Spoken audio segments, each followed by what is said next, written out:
Olá, eu sou o contador de histórias do canal Soneca Literária. Estou aqui para acompanhar o seu descanso.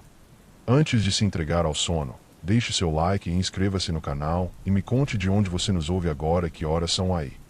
Respire fundo, acomode-se e relaxe. História 1. A casa que ouve o vento. Há uma estrada antiga que se dobra entre colinas úmidas, e no alto de uma delas repousa uma casa voltada para o vento. Ninguém sabe exatamente quando foi construída. As pedras do alicerce estão gastas como ossos de rio, e o telhado parece respirar em dias de brisa mais forte. Dizem que a casa escuta. Quando o vento passa, ele traz histórias que ninguém mais ouve. Murmúrios de quem se perdeu entre os campos, ecos de conversas desfeitas, risos esquecidos sob a chuva. O som desliza pelas frestas das janelas e percorre os corredores como se procurasse companhia. Lina descobriu isso numa tarde de neblina. Vinha da vila, onde o tempo se repete como badalar, distante de um sino. Carregava uma cesta de ervas e o silêncio do caminho. O vento soprou pelas encostas, e algo nela parou, como se o próprio ar tivesse chamado seu nome. A casa apareceu então, meio escondida atrás de árvores de troncos pálidos. Não parecia abandonada, mas tampouco viva. Tinha aquela presença suspensa das coisas que esperam sem saber o que. Ela empurrou o portão de ferro, que gemeu um som longo, quase um lamento. Dentro do jardim, o vento se movia em círculos lentos, fazendo as folhas dançarem como se estivessem presas a uma música antiga. Lina se sentiu observada, não por olhos, mas por atenção. A atenção que certos lugares têm. Como se compreendessem as intenções humanas melhor do que as próprias pessoas. Entrou. O ar lá dentro era frio e denso, com cheiro de madeira molhada e poeira adormecida. Cada passo soava mais alto do que o anterior. O chão rangia, e o vento respondia pelas janelas. Um sussurro breve que parecia traduzir emoções, medo, curiosidade, lembrança. Havia retratos nas paredes, rostos desbotados que não olhavam diretamente para ela, mas para algum ponto atrás, como se aguardassem alguém retornar. Num dos quadros, uma mulher de cabelos longos segurava um livro aberto. No reflexo do vidro, Lina achou ver o movimento das páginas, embora o ar estivesse quieto. Subiu a escada. A cada degrau, o vento mudava de voz, ora grave, ora terno, ora como o murmúrio de um nome esquecido. No andar de cima havia um quarto. A janela estava entreaberta, e o tecido das cortinas se movia em gestos lentos. Ao se aproximar, Lina percebeu algo. O vento que entrava ali trazia palavras. Não sons, mas frases completas, tão sutis que precisavam ser sentidas, não ouvidas. Ela ficou parada, e as palavras se formaram como um pensamento que não era seu. Ninguém fala comigo há tanto tempo. Um arrepio leve percorreu-lhe o corpo, não de medo, mas de ternura. Como se aquela casa tivesse apenas esperado alguém disposto a ouvir. Ela fechou os olhos. O vento passou por seus cabelos, tocou-lhe o rosto com um carinho inesperado. Então ela respondeu, em voz baixa: "Estou aqui." O silêncio se expandiu, profundo, até que a casa pareceu suspirar. Lina ficou ali por horas, talvez minutos. O tempo, naquele lugar, não obedecia ao relógio. Quando saiu, o vento já não soava como antes. Estava mais calmo, mais quente, quase contente. Do lado de fora, a névoa se dispersava em fios prateados. Ela olhou uma última vez para a casa e achou ver, no vidro da janela, o reflexo da mulher do retrato. A figura sorriu, leve, como quem agradece. Desde então, sempre que o vento sopra entre as colinas, há quem jure ouvir um tom diferente. Um sopro manso que não traz mais solidão, mas um rumor de conversa, como se alguém, em algum lugar, ainda estivesse ouvindo. Lina nunca contou a ninguém o que aconteceu naquele dia. Apenas passou a caminhar mais devagar quando o vento soprava, inclinando um pouco o rosto, como quem tenta escutar. E às vezes, quando o mundo inteiro parecia distante, ela pensava naquela casa e sentia que o vento a reconhecia, chamando seu nome com a voz de algo que já fora esquecido, mas que, de alguma forma, sempre existirá. História 2. O Jardim de Vidro. Na parte mais baixa do vale, onde o rio se curva antes de desaparecer entre as pedras, há um jardim que brilha mesmo nas noites sem lua. Ninguém o cultiva há décadas, e ainda assim as flores crescem ali como se obedecessem a uma lembrança. São pálidas, quase translúcidas, e quando o vento sopra, tilintam com o som leve de vidro tocando o vidro. Chamam-no de jardim de vidro, embora ninguém saiba quem o nomeou. Há quem diga que ele nasceu de uma promessa quebrada, outros, que foi feito por alguém que não suportava ver as flores murcharem. O tempo passa, as estações mudam, e o jardim permanece. Mara chegou ali num fim de tarde, depois de seguir uma trilha estreita que cortava o campo. Carregava uma mala pequena e o olhar de quem havia perdido algo que não sabia nomear. O ar estava frio, mas não de um frio comum. Era o tipo de frio que parece guardar memórias. Quando pisou entre as flores, elas soaram como cristais sendo tocados por uma brisa. O som era quase uma música, uma melodia que vinha de dentro da terra. Mara parou. Sentiu que aquele lugar, de algum modo, a reconhecia. O sol já se escondia, e o vidro das pétalas refletia a luz em fragmentos que pareciam pequenas estrelas espalhadas pelo chão. Cada passo que ela dava fazia o ar vibrar. E, por um instante, teve a impressão de que as flores se inclinavam levemente, como se curvassem para saudá-la. No centro do jardim havia um banco de pedra. Sentou-se, pousou a mala ao lado e deixou o silêncio aproximar-se. Era um silêncio cheio de sons sutis. O farfalhar distante do rio, o sopro do vento, e aquele tilintar suave das flores. Enquanto observava, algo começou a se formar dentro dela. Uma lembrança, talvez. Uma imagem desfocada de um espelho antigo, uma voz chamando por seu nome, e o som de algo se partindo. Não vidro, mas coração. Fechou os olhos. O vento soprou mais forte, e o jardim respondeu. As flores estremeceram, emitindo uma sinfonia frágil, como se cada pétala guardasse uma nota de tristeza e beleza misturadas. Mara sentiu uma lágrima descer, mas não de dor, de reconhecimento. Você lembra de mim? Perguntou, sem saber a quem. O som que veio em resposta não era humano, mas compreensível. Um murmúrio feito de vento e ressonância.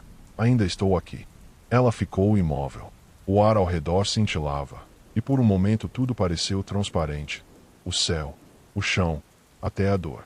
Como se o jardim inteiro fosse feito não de vidro, mas de lembranças materializadas. Então, sob a luz pálida do entardecer, ela entendeu. Aquele lugar não guardava apenas flores, guardava memórias. Cada pétala era um fragmento de algo que um dia fora amado, e que, por amor, recusou-se a desaparecer. Mara levantou-se, caminhou entre as flores e abriu a mala. Dentro havia um pequeno vaso, vazio e limpo. Ela o colocou sobre o chão, junto das outras flores, e esperou. Uma única pétala, translúcida e azulada, desprendeu-se do ar e caiu dentro do vaso, sem som. E então, lentamente, o vidro ganhou vida. A flor cresceu, como se sempre tivesse estado ali, à espera do toque certo. Seu brilho era suave, quase humano. Mara sorriu. Não um sorriso de alegria, mas de aceitação. O vento amansou. As flores voltaram a se moverem com passos tranquilos. O jardim respirava. Quando ela partiu, o rio já refletia as primeiras estrelas, e o som das pétalas continuava, mesmo à distância, como um eco que se recusa a desaparecer. Na manhã seguinte, quem passou pelo vale jurou ver uma nova flor no centro do jardim, azul e clara, refletindo o céu como um espelho em miniatura. E alguns afirmam que, se você se aproximar o bastante, ouvirá uma voz suave, quase humana, dizendo: nada realmente se quebra quando é lembrado. História 3. O relógio submerso. Luciana morava numa casa alta, no ponto mais silencioso da colina. Dali, podia ver o vilarejo inteiro, as chaminés, o pequeno campanário, os telhados curvos cobertos de musgo. Mas o que ela mais gostava de observar não era o movimento das pessoas, e sim o modo como a luz se deitava sobre as coisas. Durante o dia, deixava as janelas abertas para que o vento entrasse com suavidade, empurrando cortinas de linho que pareciam respirar. À tarde, a claridade atravessava os vidros e se espalhava em faixas douradas pelo chão de madeira. E à noite, quando o resto do mundo adormecia, Luciana acendia pequenas lamparinas, não para enxergar melhor, mas para que a casa tivesse companhia. As chamas tremiam com calma, refletindo-se em espelhos e vidros, criando manchas de luz que se moviam como se tivessem vontade própria.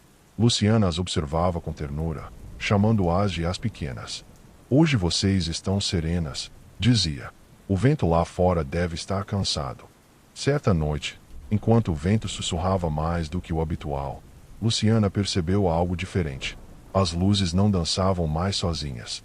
Pareciam responder umas às outras, formando desenhos sutis nas paredes, como se conversassem em uma língua antiga, feita de brilhos. Ela seguiu a dança até o corredor. Ali, a luz de uma lamparina se alongava em direção à janela, como se quisesse sair. Luciana, curiosa, abriu a vidraça. Um ar frio entrou, trazendo um cheiro de terra e maresia. E então, pela primeira vez, ela viu, do outro lado da colina, pequenos pontos luminosos se acendendo no escuro. Eram dezenas, talvez centenas. Luzes que surgiam e desapareciam lentamente, como se respirassem. Luciana sentiu o coração bater num compasso mais leve. As luzes pareciam responder às dela, piscando em ritmo semelhante, como um diálogo entre distâncias. Nos dias seguintes, passou a observá-las sempre ao cair da noite.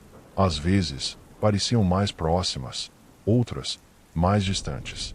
Ela anotava seus movimentos em um caderno antigo, desenhando os padrões que via. Percebeu que formavam curvas, quase trilhas, como se alguém, muito longe, acendesse pequenas lamparinas sobre o campo.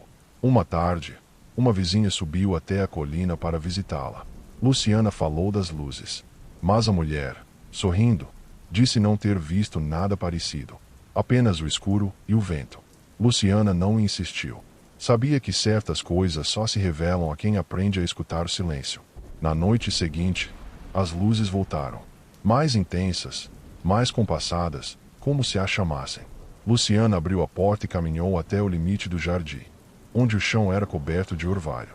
Ali, sentiu que cada passo era acompanhado por um brilho, um lampejo breve que surgia sob seus pés.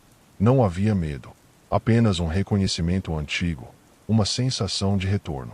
Como se cada clarão guardasse uma lembrança esquecida. Risadas, vozes, sons de piano, o perfume de jasmim. Luciana olhou para o céu. O horizonte parecia pulsar.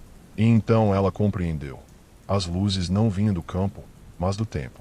Eram ecos, lampejos de instantes passados, refletidos de volta à superfície do agora.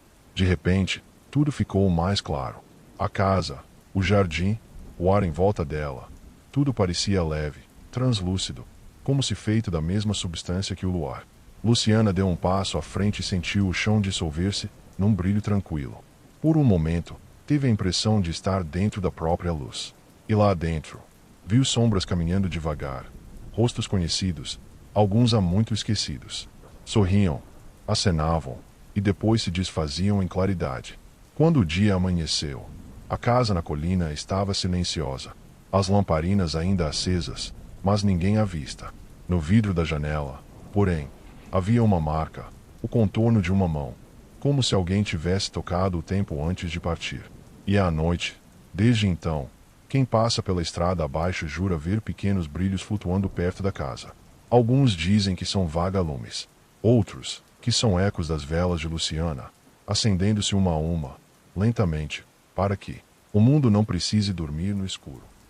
História 4. A estrada sem som.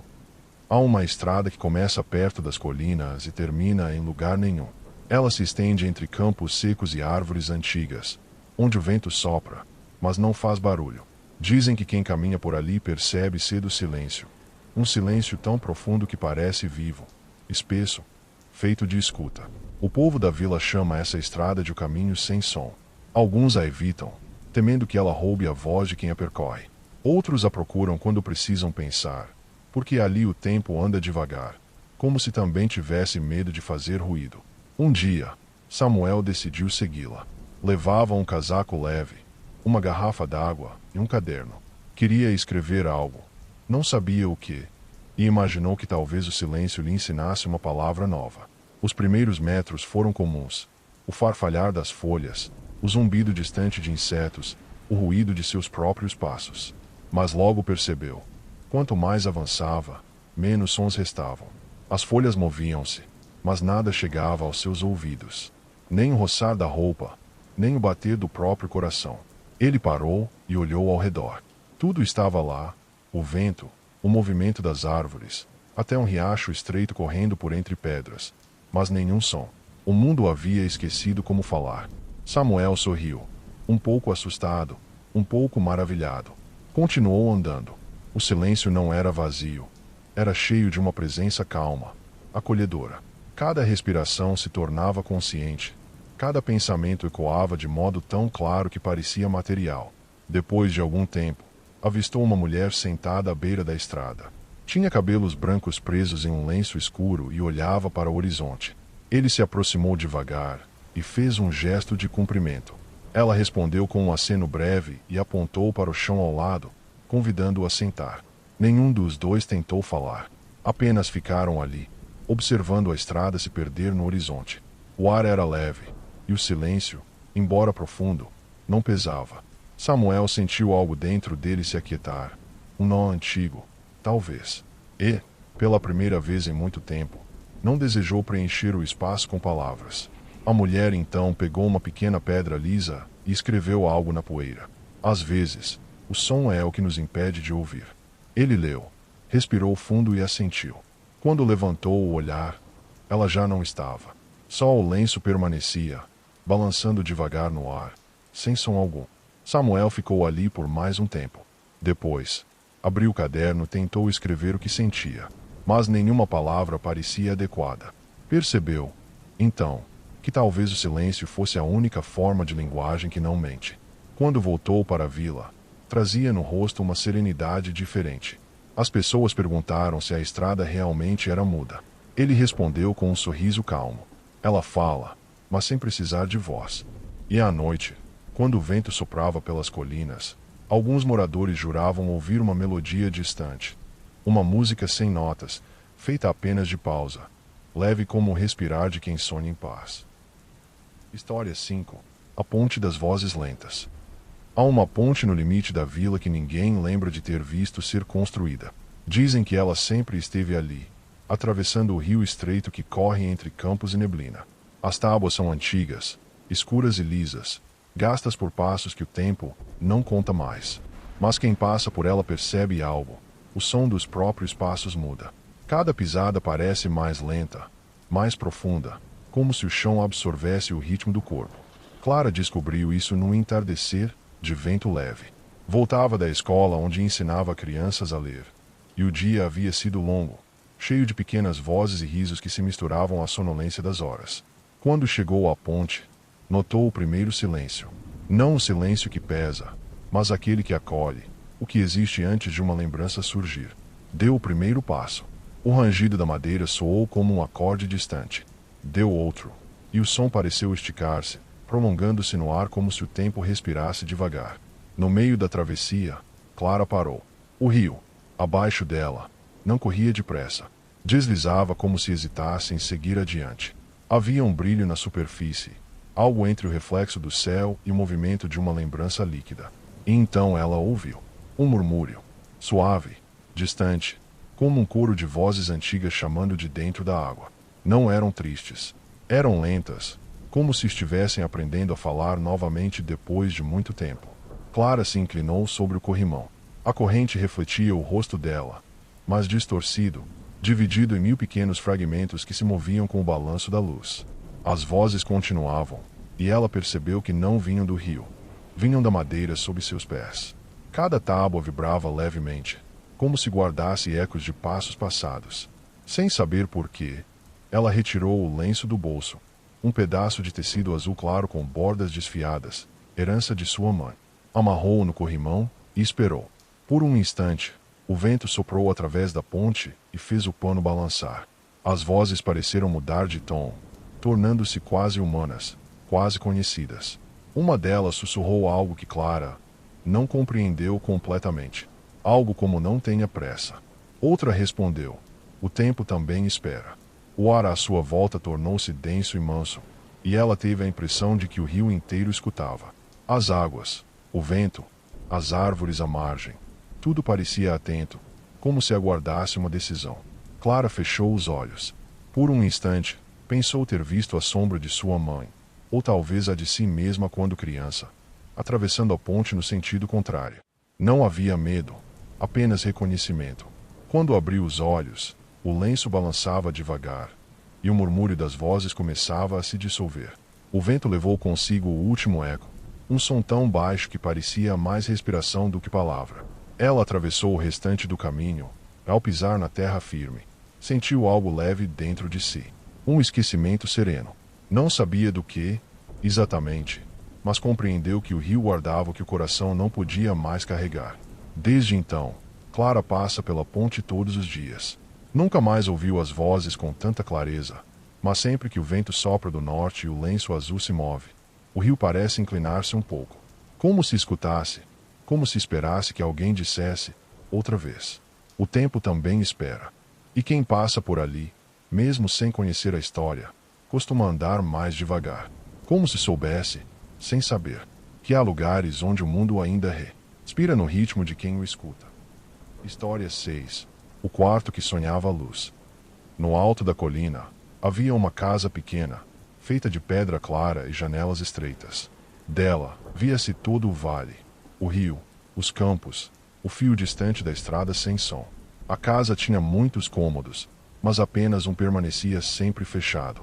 Era o quarto do meio, o único sem janelas. Diziam que lá dentro havia algo que não gostava da escuridão. Por isso, quando a noite chegava, a dona da casa deixava uma vela acesa diante da porta. Não por medo, mas por gentileza, como quem acende uma luz para um hóspede invisível. Luciana era quem morava ali. Vivia só, cercada de silêncio e pássaros. Costumava passar as manhãs bordando à beira da janela, enquanto a neblina subia do vale e tingia o ar de branco. Mas toda noite, antes de dormir, acendia a vela diante do quarto fechado. Um dia, ao acendê-la, percebeu algo diferente. A chama tremia de modo estranho, inclinando-se em direção à porta, como se houvesse um sopro vindo de dentro. Luciana se aproximou e encostou o ouvido na madeira. O que ouviu não era som, mas um tipo de lembrança. Era como se o quarto respirasse. Um ritmo lento, tranquilo, que se misturava ao som do próprio coração dela. Naquela noite, sonhou com luzes, não de vela, nem de sol, mas uma claridade que vinha de dentro das paredes, suave e pulsante. Quando acordou, o quarto ainda estava fechado, mas um feixe dourado escapava pela fresta inferior da porta. Luciana ajoelhou-se e olhou por baixo. Do outro lado, parecia haver um brilho morno, calmo, como a luz de um amanhecer guardado. Ela sentiu vontade de abrir a porta, mas algo nela pediu espera. Então apenas disse, baixinho: se quiser sair, eu deixo. O brilho oscilou. Por um instante, pareceu se mover em direção a ela. Não queimava. Era quente e gentil, como o toque de uma lembrança boa. Nos dias seguintes, a luz cresceu. A cada noite, a fresta se tornava mais intensa, até que a casa inteira parecia respirar sob um halo suave. As plantas no peitoril floresciam mesmo no frio, e os pássaros pousavam no telhado, como atraídos por um calor invisível. Luciana começou a perceber que a luz mudava conforme seu humor. Quando ela sorria, o brilho era dourado e largo. Quando se lembrava de algo triste, a luz se tornava azulada, como um suspiro. Uma noite, chovia forte. O vento fazia a vela quase apagar, mas o quarto permaneceu sereno. Luciana levantou-se e encostou novamente o ouvido à porta. Desta vez, ouviu uma voz, não em palavras, mas em intenção. Você me sonhou. Agora eu sou. Ela entendeu, de alguma forma, que o quarto não era um espaço vazio, mas uma memória sua, uma lembrança que desejava existir. Na manhã seguinte, abriu a porta. Dentro, havia apenas claridade. Nenhum móvel, nenhuma parede, apenas a sensação de um amanhecer que não pertencia ao tempo. Entrou devagar, sentindo a luz envolver-lhe os ombros como um lençol quente. Quando saiu, minutos ou horas depois, a casa estava igual, mas quem passava pela colina à noite jurava ver um brilho permanente nas janelas, mesmo sem vela alguma. Diziam que era o quarto sonhando luz. Luciana nunca mais fechou a porta. E às vezes, ao entardecer, quando o sol se punha e tudo parecia adormecer, ela dizia consigo mesma: algumas memórias não precisam ser lembradas. Elas apenas querem continuar acesas. História 7. As marés que esquecem nomes. Dizem que, ao sul da vila, existe uma praia que muda de nome a cada manhã. Ninguém sabe quando isso começou, mas os moradores mais antigos afirmam que é o mar quem decide o que lembrar. O vento sopra de um modo diferente ali, como se o próprio ar tivesse sono. Helena descobriu a praia por acaso, numa tarde em que caminhava sem destino. O caminho era estreito, ladeado por pinheiros retorcidos, e o som do mar chegava como um sussurro antigo, uma memória de ondas. Quando finalmente viu a areia, sentiu algo estranho. Não havia conchas, nem pegadas. Apenas marcas que pareciam ter sido apagadas por mãos pacientes. Ela se aproximou da beira d'água. O reflexo do céu se movia devagar, e por um instante pareceu-lhe que o horizonte respirava. Então ouviu o que julgou ser uma voz, baixa, indistinta, misturada ao rumor das marés. Chamava seu nome, ou algo parecido com ele. Helena respondeu, mas o som de sua voz se perdeu antes de chegar ao vento. Ainda assim, o mar respondeu com um pequeno avanço, um toque morno que cobriu seus pés. Nos dias seguintes, ela voltou. A praia nunca estava igual.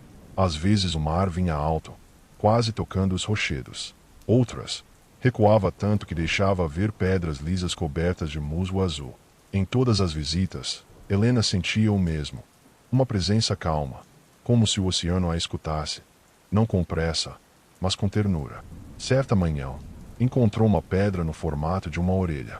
Era lisa, branca, e parecia ter sido moldada pelo tempo. Ela a colocou na areia e disse, rindo, agora você pode me ouvir melhor.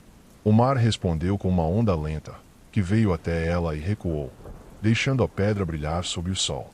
Helena teve a sensação de que o oceano sorria, se é que o mar pode sorrir. Com o passar dos dias, começou a levar objetos pequenos.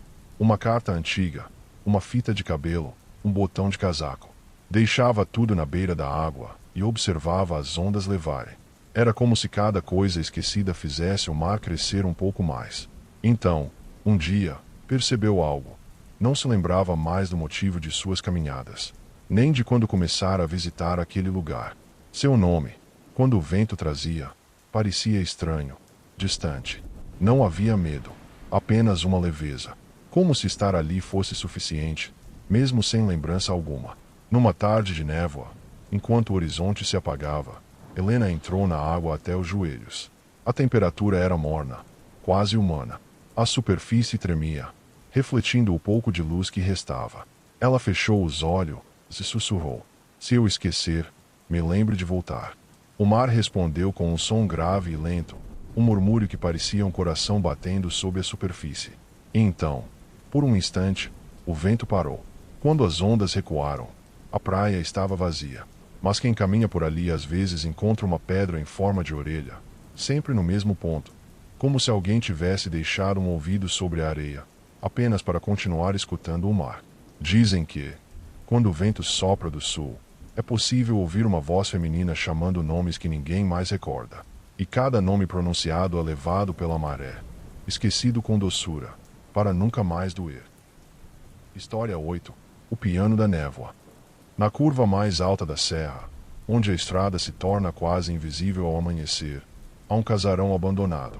As janelas estão sempre entreabertas, e, quando o nevoeiro desce, um som distante parece sair de dentro dele. Notas longas, espaçadas, como se alguém tocasse um piano esquecido. Ninguém sabe quem viveu ali. Os moradores das vilas próximas dizem que, às vezes, ao passar pela estrada nas primeiras horas da manhã, ouvem uma melodia tão baixa que o vento parece carregá-la dentro de si. Chamam o lugar de Casa da Névoa. Certa vez, um viajante chamado Miguel chegou até lá.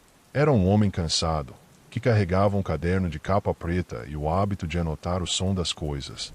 O barulho da chuva sobre o telhado, o farfalhar das folhas, o ruído do silêncio antes da palavra. Havia perdido o sono havia meses, e alguém lhe dissera que naquela serra o tempo andava mais devagar. Talvez devagar o bastante para descansar. Quando chegou a casa, o sol já se dissolvia na bruma. Empurrou o portão, que se abriu com um som leve, quase um suspiro. Dentro, o ar era úmido e frio. Havia teias brilhando na penumbra. No centro do salão, um piano de cauda coberto por lençol branco. Miguel aproximou-se devagar. Retirou a capa do instrumento, e a poeira dançou no ar, misturada ao vapor do seu próprio fôlego. As teclas estavam amareladas, mas intactas. Ele pressionou uma, e o som soou limpo. Uma nota longa que parecia se perder entre as nuvens lá fora. Sentou-se e começou a tocar. Primeiro, hesitante. Depois, mais seguro. As melodias vinham sem esforço, como se já estivessem ali, esperando apenas que alguém as libertasse. Cada acorde ecoava diferente, como se o som fosse absorvido pela névoa e devolvido com mais ternura. Enquanto tocava, Miguel percebeu algo estranho. O tempo dentro da casa não passava. O relógio em seu pulso havia parado. Mesmo assim, o céu mudava de cor, do cinza pálido ao azul opaco, depois a um branco que não pertencia a nenhuma hora do dia. A música parecia abrir frestas invisíveis no ar. E, por elas, vinham lembranças que ele não reconhecia. Uma mulher sorrindo na varanda, o cheiro de madeira molhada, o toque de mãos que ele jamais sentirá. Era como se o piano guardasse memórias alheias, e cada nota as libertasse com cuidado. Quando parou de tocar, o silêncio voltou, espesso e vivo. A névoa se adensou, movendo-se devagar, e por um instante ele jurou ver uma silhueta perto da janela. Uma mulher de vestido leve, observando-o com um olhar sereno. Ela não parecia feita de carne, mas de ar lembrança. Miguel não teve medo. Apenas inclinou a cabeça, em saudação, e perguntou: "Foi você quem tocava antes de mim?" A figura sorriu, mas não respondeu. Apenas caminhou até o piano e pousou a mão sobre a tampa. Então, como se o ar respirasse, a casa inteira emitiu um som. Um acorde tão suave que parecia feito de névoa. No dia seguinte, o viajante foi encontrado por um pastor que passava pela estrada. Estava sentado diante do piano, com os olhos fechados e um sorriso tranquilo. No caderno, a última anotação dizia apenas: "O som não termina. Ele repousa." Desde então, nas madrugadas em que o nevoeiro cobre a serra, o som do piano volta a ecoar. Ninguém sabe se é o vento, entre as frestas ou algo mais. Mas quem ouve jura sentir o peito mais leve, como se uma parte esquecida de si tivesse, por um instante, se lembrado de respirar. E o casarão, imóvel no alto da serra, permanece aberto à névoa, guardando, em silêncio, o som de quem finalmente encontrou o descanso. História 9. A estação que dormia. Havia uma estação no meio do nada, ou talvez no meio do tempo.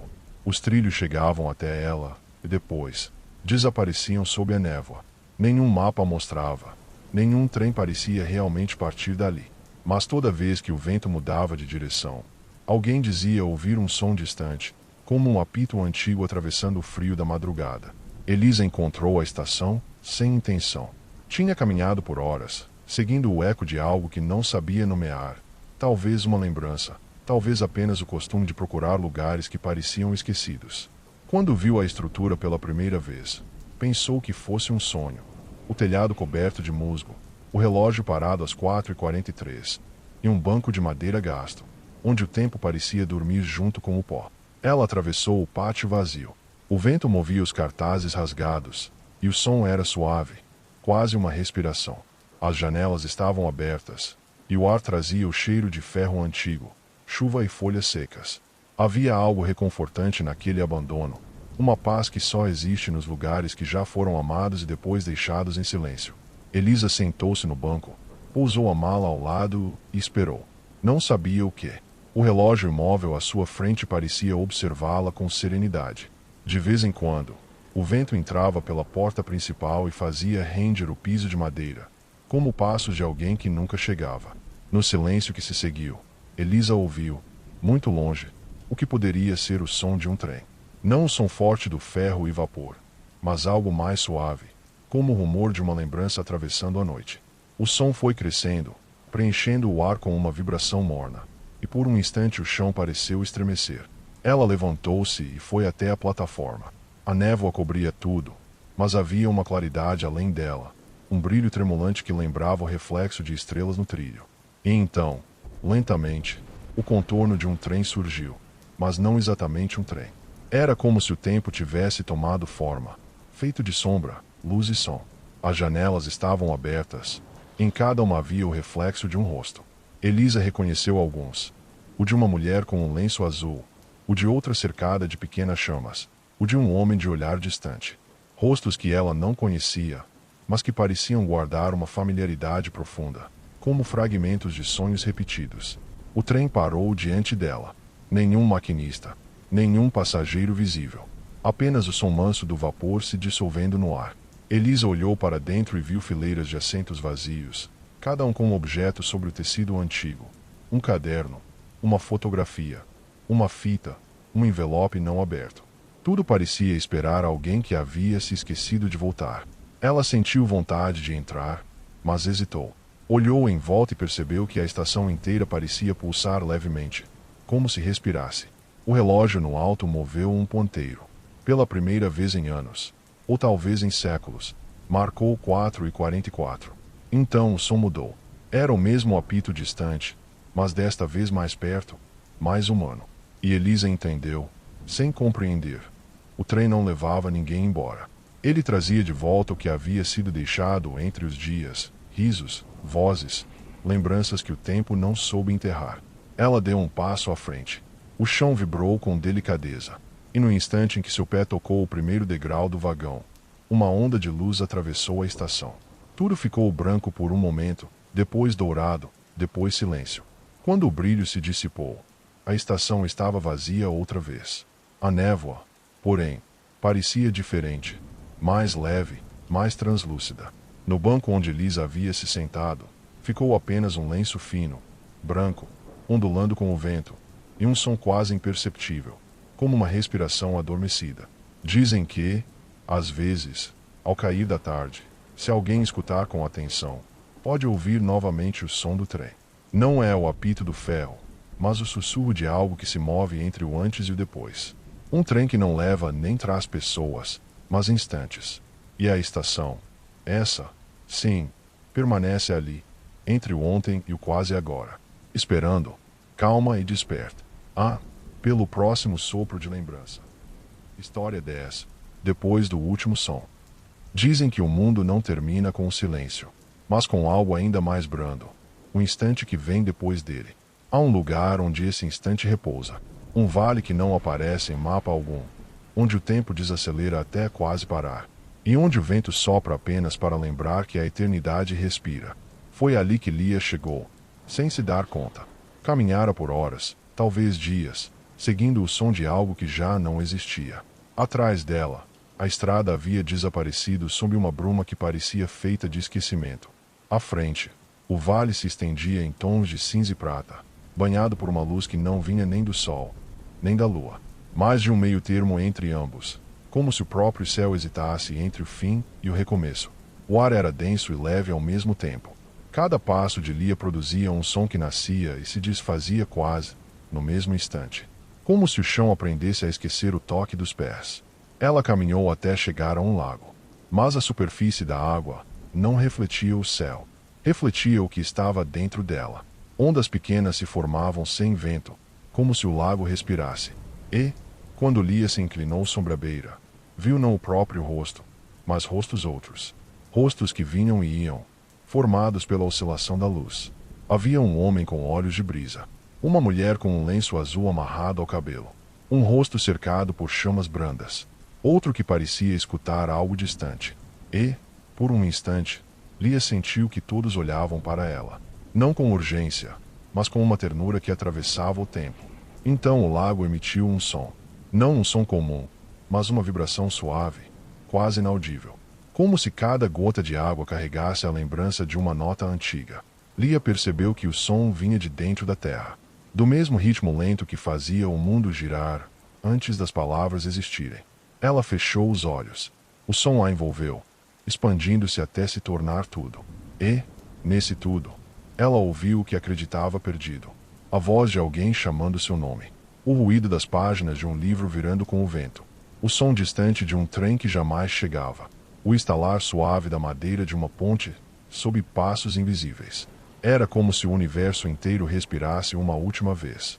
Quando abriu os olhos, o lago estava imóvel. Mas o ar parecia vibrar com um brilho que não era luz. Era presença. E, nessa presença, ela compreendeu. O fim não é o silêncio. O fim é o instante em que o som se transforma em lembrança. Lia deu um passo à frente. A superfície da água se ergueu para recebê-la. Não fria, nem líquida, mas acolhedora, como se o mundo inteiro se abrisse para um descanso. Ela caminhou até o centro do lago, e a cada passo as ondas se acalmavam, até que não houvesse mais movimento, nem som, nem fronteira. O tempo então se curvou sobre si mesmo, como quem se recolhe para dormir, e o vale inteiro respirou uma última vez. Dizem que, desde aquele dia, ninguém encontrou o lugar de novo. Mas às vezes, quando o vento sopra muito devagar entre as janelas, e o mundo parece suspenso por um instante, pode-se ouvir, não com os ouvidos, mas com o corpo, um som que vem de muito longe. Não é vento, nem voz. É apenas o eco do mundo depois do último som.